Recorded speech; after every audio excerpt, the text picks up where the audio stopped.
Mheshimiwa Spika, on Thursday, mimi kama mwenyekiti wa kamati ya ukulima, uchumi samawati na mifugo, Mheshimiwa Governor wa Trans Nzoia atakuja mbele ya kamati yangu mimi kama mwenyekiti, aweze vile vile kuwajibika kwa kazi ambayo anafanya kule Trans Nzoia.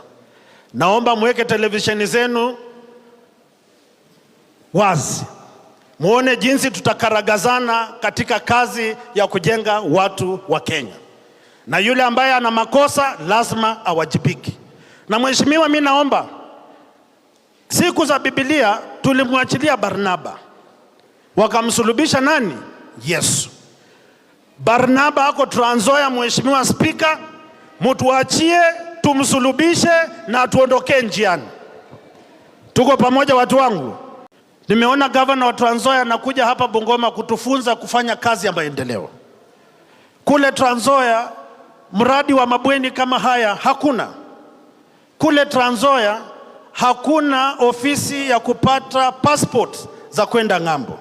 Kule Trans Nzoia hakuna hospitali ya rufaa level 6 ambayo iko huko. Kule Trans Nzoia hawatakuwa na kiwanda ama kiwanja cha ndege kama kile kitakuwa pale Matulo.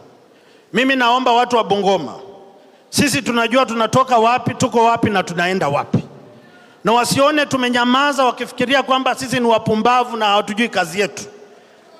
Lazima tutembee pamoja chini ya Mheshimiwa Spika, kwa sababu umoja ni nguvu, utengano ni udhaifu.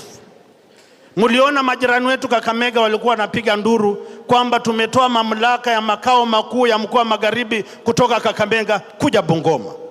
Na unapata watu wa Bungoma wenyewe ndio wanatuvuruga, wanataka sisi tupoteze muda tukigombana, ili hali kaunti za nchi ya Kenya ziko katika mbio ya kuboresha kaunti zao.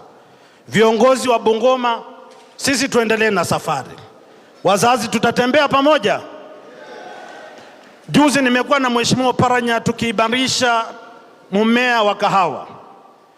Tumekuwa juzi na Waziri Kagwe, tunataka kuboresha wale ambao wanafanya ufugaji wa maziwa.